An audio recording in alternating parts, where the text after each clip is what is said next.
সাহস লায়লার ঘরের মধ্যে ঢুকে লায়লাকে খেয়ে দিল। মামুন যা কিছু করুক কাজটা কিন্তু একেবারে ভালো করে নাই। বাংলাদেশের একমাত্র নারী যার বয়স 50 হওয়ার পরও 24 বছরের ছেলেরা তার পিছে গিয়ে ঘুরে বেড়ায়, আবার চাঙ্গা পোলা পাইঙ্গা ঘুরে লুচ্চাঙ্গা নষ্টাঙ্গা করে সোশ্যাল মিডিয়ার ধ্বংস করতেছে। একমাত্র রাজার ছেলে প্রিন্স হচ্ছে একজন ফকির। আমরা তো গরিব পরিবারের সন্তান, আমাদের তো কোনো দাম নাই এই দুনিয়াতে। ফকির হয়ে এতগুলো মেয়ের সাথে থাকে, আর যদি বড়লোক হইতো তাহলে মামুন দেখতো শুধু। আমার তো আমার হাতে ব্যথা পাইছি ভাই, ব্যান্ডেজ লাগে। আমার বোন যদি হাতে ব্যথা পায় সেখানে আমি ব্যথা না পেয়ে কিভাবে থাকি? কারণ বোনের কাছে আমি দেইনি কোনো কিছু ফাঁকি। লায়লা প্রিন্স মামুনের হাত থেকে বাঁচতে চায়, প্রিন্স মামুনের কাছ থেকেও মুক্তি চাই, তার পরিবারের কাছ থেকেও মুক্তি চাই। অন্যদিকে প্রিন্স মামুন লায়লার হাত থেকে বাঁচতে চায়। আমি এই ট্র্যাপ থেকে বাঁচতে চাই। সবার কাছে আমার অনুরোধ, সবাই আমাকে এই জায়গা থেকে রক্ষা করে। একে অপরের হাত থেকে বাঁচতে চাইলেও দেহ থেকে কিন্তু কেউ সরতে চায় না। যখনই সুযোগ পায় তখনই তারা একত্র হয়ে যায়। এই রং তামাশা দীর্ঘদিন ধরে সোশ্যাল মিডিয়ার মধ্যে আমরা দেখতে পাচ্ছি। প্রত্যেকটা সত্যর পিছনে লুকিয়ে থাকে আরো একটি সত্য, প্রত্যেকটা দুর্ঘটনার পিছনে লুকিয়ে থাকে ছোট্ট একটি ঘটনা। ও আমাকে বাঁচতে দিচ্ছে না ভাই, আমি কিভাবে বাঁচবো? আমি মেন্টালি এত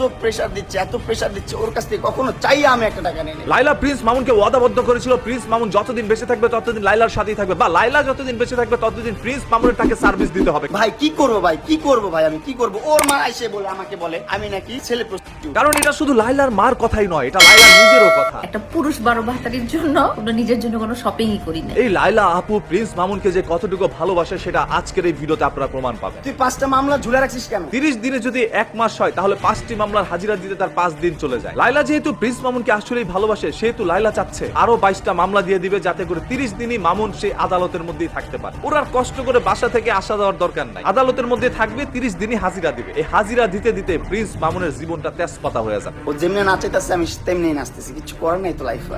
5টা মামলা করছে, 5টা মামলা, একটা না 5টা মামলা করছে। কারণ লায়লা বলে কথা ভাই, 2টা বিয়ে করছে। প্রেম কত করছে তার তো কোনো হিসাব নাই। দেশ বিদেশ ঘুরে বেড়াইছে, কত কিছু করছে না করছে তার তো কোনো হিসাবই নাই। পৃথিবীর ইতিহাসে এরকম নজিরবিহীন ঘটনা হয়তো আমাদের বাংলাদেশের মধ্যে ঘটে গেছে, যেখানে প্রিন্স মামুনের বিরুদ্ধে লায়লা একের পর এক অভিযোগ করে যাচ্ছে, যে সকল অভিযোগগুলো আবার অ্যাকসেপ্টেবল হয়ে যাচ্ছে। তোর মতো 50 বছর মহিলা বুড়িকে আমি করছি কিভাবে? ধরে নাম একজন ছেলে জোর জবরদস্তি করে আপনার উপর ঝাঁপিয়ে পড়ে বা আপনার সাথে থাকে, রাত কাটায়, দিন কাটায়, বিকাল কাটায়, সন্ধ্যা কাটায়, সপ্তাহ কাটায়, মাস কাটায়, বছর কাটায়, তারপরও কিন্তু আপনি তার কাছ থেকে সরেন নাই। তোমার বেডরুমে ঘুম পাড়াইছো আমাকে সারা রাত, তুমি আমার নানা ধরনের ইভেন্টের মধ্যে আপনাকে নিয়ে গিয়ে ফিতা কাটে, তারপরও গিয়ে আপনি আবার তার বিরুদ্ধে ওই অভিযোগ দিলেন। ও আমাকে বাঁচতে দিচ্ছে না ভাই, আমি কিভাবে বাঁচবো? আমি আসলে এইগুলো কি মানা যায়? মগের মূল্য আমাদের দেশটা। বরং এটা শুনে গিয়েছে যখন আপনার দরকার তখনই প্রিন্স মামুনকে আপনি ডাকেন, আর প্রিন্স মামুন যদি আপনার ডাকে সাড়া দিতে না পারে তাহলে আপনি তার বিরুদ্ধে মামলা দিয়ে দিচ্ছেন। এগুলো না করলে মামলা তুলবে না। আপনি মিরপুর ক্যান্টনমেন্টের মধ্যে থাকেন, যেখানে পুলিশ ঢুকতে পারে না, সাধারণ মানুষ ঢুকতে পারে না, সেখানে প্রিন্স মামুনের মধ্যে একজন টিকটকার কিভাবে ঢুকে? যদি ও অ্যাক্সেস না দেয় আমি ওর পাশে কিভাবে ঢুকবো? ও অ্যাক্সেস দিসিবল তো। আচ্ছা ধরিলাম ক্যান্টনমেন্টের মধ্যে ঢুকছে, তবে আপনার বাসার মধ্যে, আপনার ফ্ল্যাটের মধ্যে, আপনার রুমের মধ্যে কিভাবে প্রিন্স মামুন ঢুকে? যদি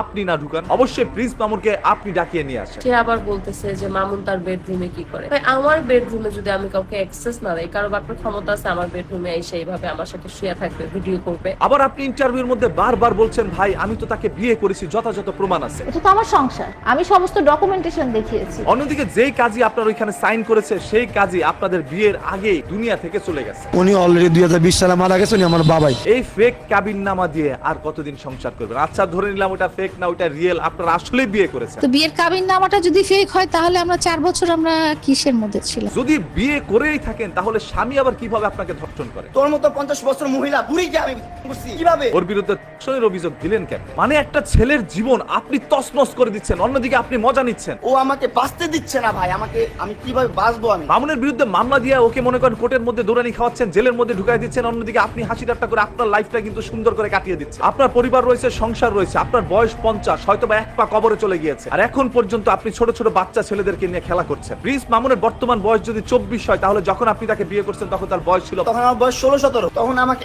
এত পরিমাণ লোভ দেখাইতো ভাই, এত পরিমাণ লোভ দেখাইতো, তখন ভালো মন্দ সেটা বোঝার ক্ষমতা আমার নাই। আপনি একজন এডুকেটেড পারসন হয়ে কিভাবে এই টিকটকারের প্রতি আসক্ত হইলেন? যদি আসলে আপনার মধ্যে জ্ঞান থাকে, মাথার মধ্যে শিক্ষার আলো থাকে, কখনই আপনি একজন টিকটকারের ফ্যান হইতে পারেন না। এবং সেই টিকটকারকে রুমের মধ্যে এনে তার সাথে সময় কাটানো এটা চিন্তারও বাইরে। এবং শুধু একজন দুজন টিকটকার নয়, আপনার পুরো বাড়িটা আপনি টিকটকার দিয়ে ভরে ফেলেছেন। আচ্ছা আমার কথাগুলো তো আপনাদের কাছে খারাপ লাগতে পারে, কারণ আমি তো মাত্র 2টা হাতে ব্যথা পাইছি। এখন মাথার মধ্যে যদি একটা ব্যান্ডেজ করে লাগাই তাহলে হয়তো বা সিম্পেথিটা আরেকটু বেশি পাবো। আচ্ছা হাতের মধ্যে অনেক ব্যথা পাইছেন যার কারণে ব্যান্ডেজ করছেন, আবার হাত কিভাবে ভাবে ঘষাঘষি করছেন, ওইখানে এখানে কি ব্যথা লাগে না ভাই? এই নাটক আর কতদিন আপনারা করবেন? আমি প্রিন্স মামুনের পক্ষ নিতে আসি নাই, আপনার পক্ষ নিতেও আসি নাই, যেটা সত্য সেটা বলতে আসছি। দুইটাকে জুতার বাড়ি দিয়ে তারপরে জেলে ঢুকা। হ্যাঁ, জনগণ আপনাদের দুইজনকে দেখতে পারে না। আসলে মামুন ছেলেটার জন্য আমার আজকে খুব কষ্ট লাগতেছে যে একটা মানুষ কতটা মেন্টাল প্রেসার নিয়ে আসলে থাকতে পারে। মামুন হয়েছে যে লায়লার হাঁটুর বয়সী। এখন মামুনের যখন বয়স কম ছিল তখন মামুন রে হচ্ছে লায়লা যেভাবে সেভাবে পারছে ঘুরাইছে নাকের ডগায় দড়ি দিয়া।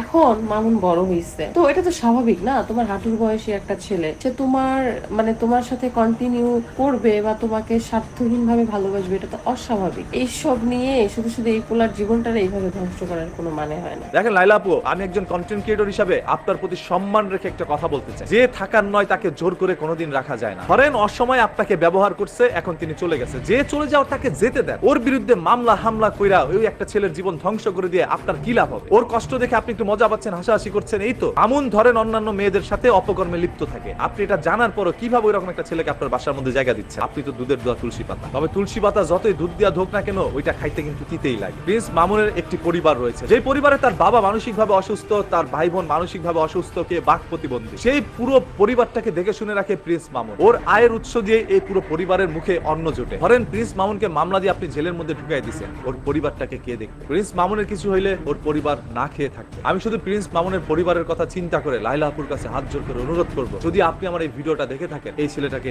মুক্তি দেন। ওর সাথে আর জীবনও আপনি কথা বললেন, ওর মতো করে ওর লাইফটা লিড করতে দেন, আপনি আপনার মতো থাকেন। আই হোপ আপনি ভালো থাকবেন। একজন শিক্ষিত এডুকেটেড পারসন কখন একজন টিকটকারের সাথে মিশতে পারে? কিন্তু এই মহিলাটা ছেলেটারে লিটারালি বাঁচতে দিতেছে না। এই মহিলা এত ডেসপারেট হয়ে আছে এই ছেলের প্রতি, মানে আমি বুঝলাম না। ভাই তুই মামলা টামলা দিছিস, ঠিক আছে, তুই ওরে জেল খাটাইছিস, অনেক কিছু প্যারা দিচ্ছিস, তারপরে ছেলেটা তোর সাথে এসে বসে টসে বা তোকে টাইম দেয়, হুইচ ইজ ওকে, ঠিক আছে, বাট ওরও তো একটা লাইফ আছে, তাই না? মানে আমার এখন লিটারালি মামুনের জন্য আসলে মানে কেমনই জানি ফিল হচ্ছে। মানে ছেলেটা আসলে কোন একটা ট্র্যাপে, মানে ওকে ট্র্যাপে ফেলে তারপরে হচ্ছে ওরে মানে এরকম প্রেশারাইজ করছে।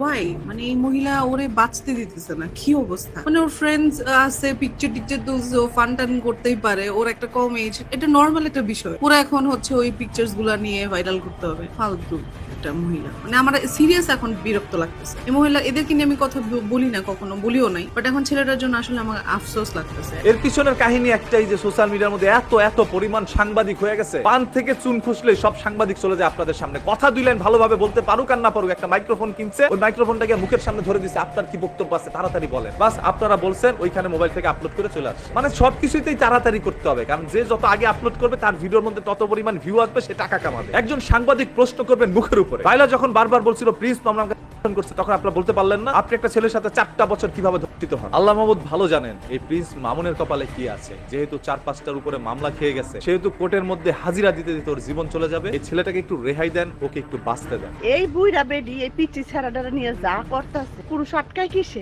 মামলায়। এরপরও পুরো কমেন্ট বক্সটা উন্মুক্ত রয়েছে, আপনারা কে কার পাশে দাঁড়াতে চান সবাই এখনই কমেন্ট করে যান। আপা প্লিজ